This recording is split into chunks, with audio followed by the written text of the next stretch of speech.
just imagine that you are right now in front of God and He is asking you if you have lived your life to the fullest, and what will be your answer? See, I was in the similar situation few years back, but when I opened my eyes, I was in front of doctors and I was ready to get operated. In that very moment, I asked the same question to myself: have I lived my life to the fullest? And the answer was dead no. See, I always had dream of becoming an entrepreneur and serving this great country, India. But over the period, I kept postponing my dream, waited for the wake-up call. There is a myth about being extraordinary. We believe, for the longest period of my life, I believed that being extraordinary is maybe part of luck, maybe it's born talent or some born gift, maybe having 6 fingers on hand. How many of you can, touch your nose with your tongue like this? So even I can't. So maybe that kind of gift, if you're born with, then you can perhaps be extraordinary, is what I used to believe. But over the period, life taught me the otherwise. So the truth is, extraordinary is not about having some born gift, but it is about the everyday struggles, everyday situations, using them in proper way and converting them into something remarkable. That is what extraordinary is all about. So I'll come back to my journey. So this is me in the photo. I have more weird photos also, but this is the best I can represent here.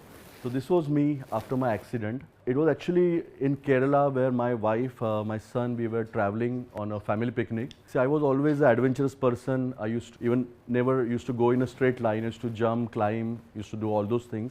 I was doing adventure sports, firefox, and suddenly I noticed that the harness was not tied up, and I fell from the height of almost 40 feet. I broke my eye socket. I had multiple skull injuries, but because of presence of mind of my wife, I literally got my life back. During that period, maybe after 2 days in the hospital bed, I realized my awakening and everything, whatever you can call it. And I asked my wife, what is the thing that I missed in my life? And I told her that being entrepreneur, starting my own business, is what I missed completely. That was the tipping point of my journey. For any wake-up call, and take actions right now, today, with whatever tools you have. So here I come to my first lesson, that life is unpredictable. Don't let your dreams be unpredictable. Don't wait for a wake-up call. Take action now with whatever tools, whatever resources you have. And most importantly, unlike me, you don't have to wait for any accident. There are multiple biographies that you can read, and you can decide your course of action. So it is always better to learn from others' mistakes than making your own. So with that, I'll talk about Mahatma Gandhi ji. So imagine there was one ordinary TC in South Africa. He sees one Indian, of course, with the skin color, traveling in first class, and what he does is he pushes him out of the train. That moment, this gritty person, what he does after that is he pushed the British intruders out of India. So extraordinary things come out of very ordinary moments, because the TC must have pushed several Indians in the past, but this gritty Indian took it otherwise. So extraordinary things can happen from any ordinary moment as well. Our Honorable Prime Minister Shri Narendra Modi ji, he was selling tea on some railway station and doing very ordinary things, but throughout the period, through his unbelievable struggles, he reached to a position of becoming Prime Minister of India. See, it tells you that no situation or no person is too small and no dream is too big. Another person is Dhirubhai Ambani ji.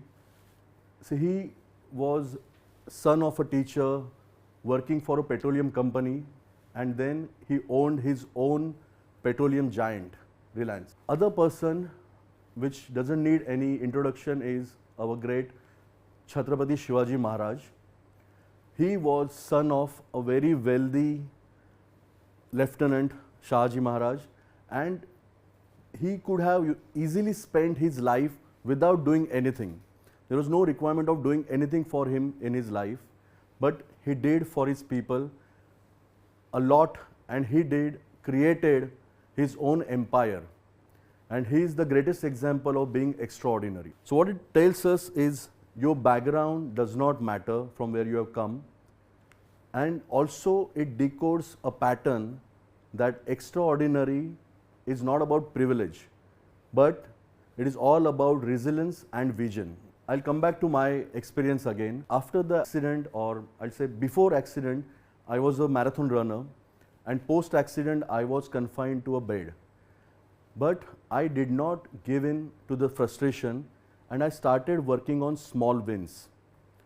So how is I trained my mind, and I read a lot about health during this period. So there are mostly the 5 factors: your sleep, your water intake, your exercise, diet, and most importantly, mindfulness. These 5 factors matter a lot. And I did not set any massive goal for my recovery. Rather than that, I focused on a step at a day by day, I kept the thinking. So with that approach, I ran my first 1 kilometer after my recovery, and I was very emotional that time. That 1 kilometer led to 5 kilometers, those 5 kilometers led to 10 kilometers. I ran my first half marathon. So that was my journey from coming back from my accident, and it led to something bigger. Running was not only limited to my fitness, but it became the purpose. And with that, I started helping many others with building their own health and fitness, and which gave birth to my first startup, which was FitQ. With FitQ, I actually helped a lot of corporates pan-India. See, alone exercise is not helpful. With that, you also require diet, and that gave birth to Yummy Calorie. Through Yummy Calorie, I gave calorie counted, personalized salads at the doorsteps. Ventures were doing superb. I was doing very good. But then suddenly the world changed, and what happened, I'll tell you. COVID came, and suddenly with COVID, the world paused. Many businesses struggled, including mine. But I always believe that whatever challenges come, they come with a hidden opportunity in them. So this time, when this change happened, instead of fighting with that change, I decided to embrace it, and I ventured back into my corporate world again. Coming back to corporate world, initially I was feeling very different, because several years in entrepreneurship, and suddenly when you join the setup, very structured and corporate kind of, you feel really weird. I mean, some of you can relate that when you come back to office after a maternity leave, you can imagine what phase you go through. So similarly, I came back, but this time I realized that I was having one thing which I was better than anybody else, and that was entrepreneurship. And that actually gave me an edge over others. So this time I joined a current company where I'm working with as head of marketing, but I am not looking at the job like a regular corporate person, but I'm looking at that company as if it is my own. And that gives me extra edge in my job. Failure is just a setback, or it's just a few pages in your book. It's not the whole book. And any setback can be taken as a setup for a greater cause. So you can remember that. So my vision to becoming an extraordinary marketer. So next lesson is think like an entrepreneur in your job. So thing is, I come across multiple corporates focused on their job descriptions. Don't. That's a big mistake. As a marketer, consider it as your own business, and think about how you can grow the scale of the brand, how you can increase the revenue for the company, how you can create strategies which can disrupt the category. So think about all those aspects. Second important lesson is continuous learning. So when I joined back, I understood that any marketer has to keep evolving. With that, I took up an online digital marketing course with ISB, Indian School of Business, and I did fairly well. I studied very hard, and most importantly, which is my next lesson, is you don't have to keep that learning to yourself. You have to spread that learning. The best way to learn anything or master anything is to spread that learning to your colleagues, to your fraternity, and that is most important thing. With that thought, I published a book on Digital Revolution, the future of marketing. It talks about the physical world and the digital world and how you can amalgamate both of them. By God's grace, I sold around 200 copies of the book within the first 2 months of launch itself. I'll tell you, this is one book which is Alchemist, which I really love, by Paulo Coelho. Ordinary story of one ordinary shepherd boy who transforms into extraordinary alchemist. What he does in that story is goes through lot of rough patches, but he keeps moving ahead in search of his treasure. So just like that shepherd boy, my story doesn't end here. What I believe is there are more goals to be achieved, there are more dreams to follow, and there are more treasures waiting to be found.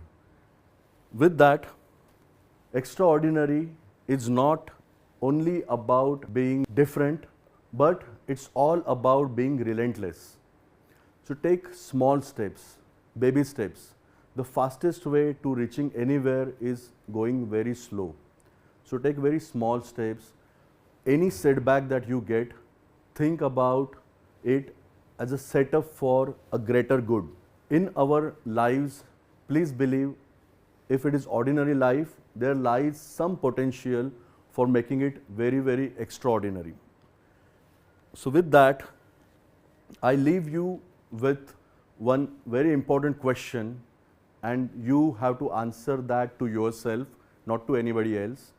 What was that single moment in your life which you believe that had something that can create or that can give birth to something extraordinary? So this is all for you to think about and answer yourself. Thank you.